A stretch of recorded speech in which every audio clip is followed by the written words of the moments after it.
Hello friends, welcome to my channel.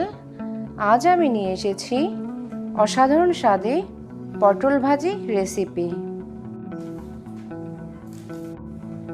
একঘেয়েমি স্বাদে পটল ভাজি খেতে খেতে আমরা খুবই বোর হয়ে যাই, কিন্তু খাবারের স্বাদ বদলাতে আমার আজকের এই রেসিপিটি পুরাতন বন্ধুদের সাথে নিয়ে নতুন বন্ধুদের স্বাগত জানিয়ে আজ আমি আমার রেসিপি আপনাদের মাঝে শেয়ার করার জন্য চলে এসেছি। চলুন তবে দেখে আসি আজকের এই মজাদার রেসিপিটি।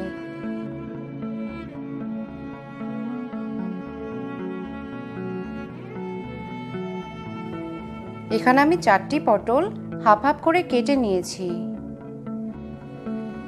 একটা থেকে হাফ পটল কেটে প্রথম থেকে লাস্ট অবধি না কেটে একটু বাদ দিয়ে কেটে নিয়েছি।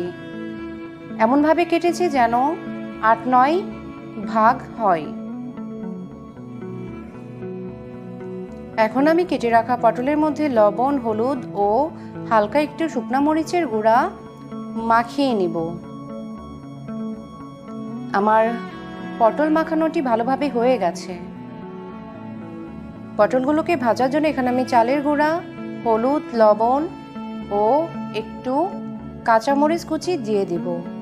এগুলোকে ভালোভাবে মিক্স করে তার ভিতরে জল দিয়ে না ঘন না পাতলা পেস্ট বানিয়ে নিব। খুব ঘন হবে না, খুব ঘন হয়ে গেলে কিন্তু পটলের চপ হয়ে যাবে এখানে, তাই এই দিকটাই খেয়াল রাখতে হবে। কড়াইতে আমি তেল গরম করে রেখে পটলগুলো ভালোভাবে পেস্টের ভিতরে ডুবিয়ে ডুবিয়ে তেলে ছেড়ে দেব। পটলগুলোকে ভালোভাবে এপিট ওপিট করে ভেজে নেব। আপনারা চাইলে পটলগুলোকে দুইভাবে ভেজে নিতে পারেন। অনেকটা ক্রিস্পিভাবে পটলগুলোকে ভেজে নিতে পারেন, অথবা পটলগুলোকে হালকা নরমভাবে ভেজে নিতে পারেন। আমি পটলগুলো একটু নরমভাবে ভেজে নেওয়া পছন্দ করি, সেজন্য আমি হালকা করে নরম করে ভেজে নিলাম।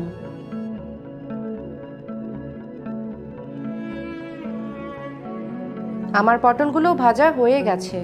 একে একে সবগুলো পটল এভাবে আমি ভেজে নিব। আরেকটা কথা, আমি এখানে পটলগুলো চালের গুঁড়া দিয়ে ভেজেছি। আপনারা যদি চান তো পটলগুলো বেসন দিয়ে ভেজে নিতে পারেন। আর চালের গুঁড়ার পেস্টে জিরার গুঁড়া অ্যাড করতে পারেন।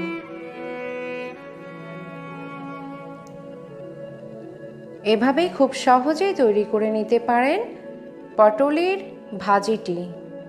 আমার রেসিপিটি রেডি।